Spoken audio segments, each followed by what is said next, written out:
So great to be with everyone. I'm taken back to a time in my life when I was in my early 40s, and it was a Sunday morning, and I was standing at the kitchen window, still in my bathrobe. The dishes were in the sink. And I was feeling kind of angry and going, how did I get myself here? How did this happen? I had already gone through one divorce and had just finished my second divorce. And I was in the house that would soon not be my house anymore. I had my own business, which was pretty successful. I was a real estate broker and I was doing well, but here it was Sunday. And as I looked out the window, once again, I realized I got to get up, I got to get dressed, clean the dishes, and go get my car, pull some real estate signs out of the trunk and sit on somebody else's house all afternoon while my ex-husband takes my kids to the beach. It was really just, it didn't seem like things were working out the way I thought they would.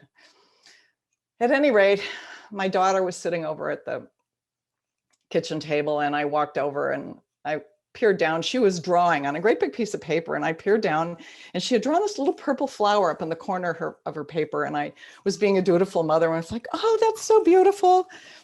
And she looked up at me and it's like, I don't like it, Mom. I want a fresh start. And she pulled the paper away, and I was kind of surprised because it was a really big piece of paper. And there was just this little tiny purple flower in the corner. I thought there's plenty of room. And she said, no, Mom, Mrs. Paddock says we always get a fresh start. Well, Mrs. Paddock was her kindergarten teacher.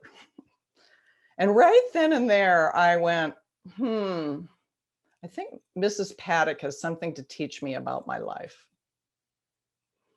A fresh start seemed like exactly what I needed. I was just doing same old, same old. And it happened for me not too long after that.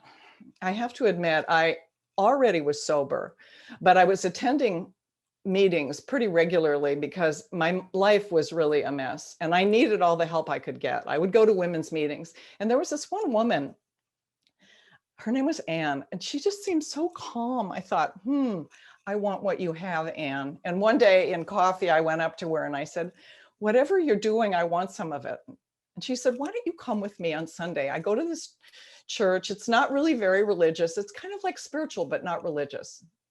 And so that Sunday I went with her, and along with her was an elder woman that she often took to church with her.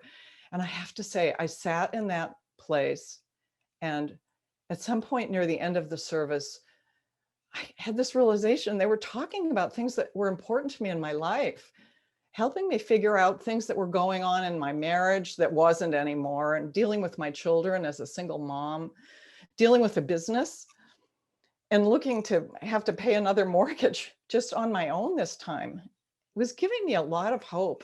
And also, I just had this feeling like, I think I've come home. We went into this very quiet meditation. It was really powerful. Well, I have to say, that was the beginning 30 years ago that launched me on a huge path of spirituality.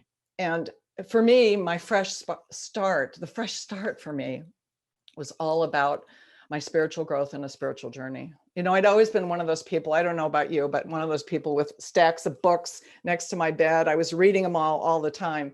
And I remember one of them, it was Wayne Dyer. He had a book, and it was, there's a spiritual solution to every problem. And what started happening for me over time, as I became more involved in trying to understand what was literally going on inside of me, instead of trying to manage my husband or manage my kids or struggle in a business that didn't really seem to fit me, I started to begin to see things about my life that I hadn't been aware of before.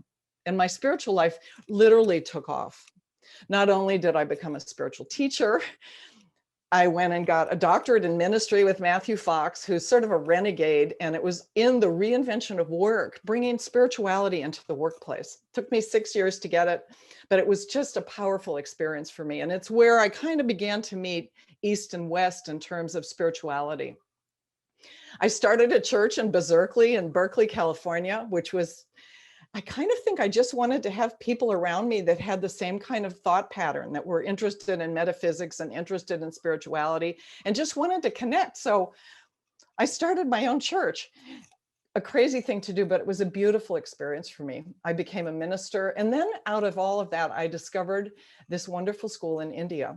And 14 years ago, I discovered it actually 15 years ago, December, 15 years ago, December, I discovered it.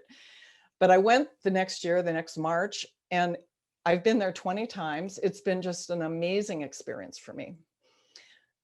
And what I want to say to you is, I want to bring to you my 30 years experience of diving into spirituality and really seeing how it can transform your life as it's transformed mine. I have to say, 30 years ago, I never imagined that I would be living the life I live.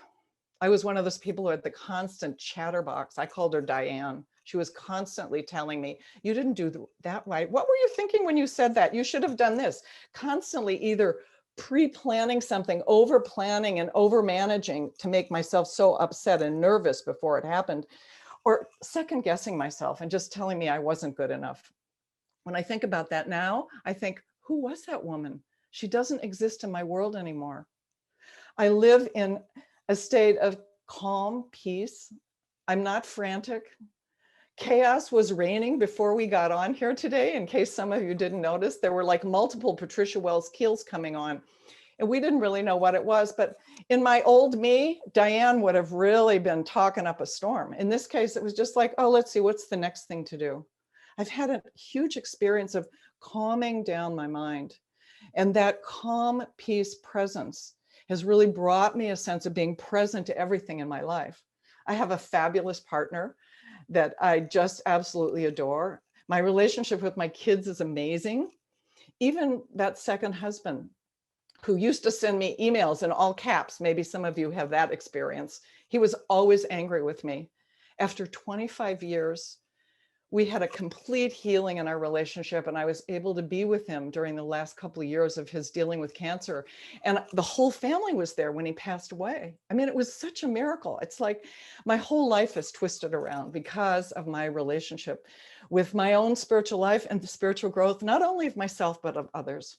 So I really am so excited to be here. I really believe that we all have a spiritual well inside of us and that we can connect to this in powerful and extraordinary ways.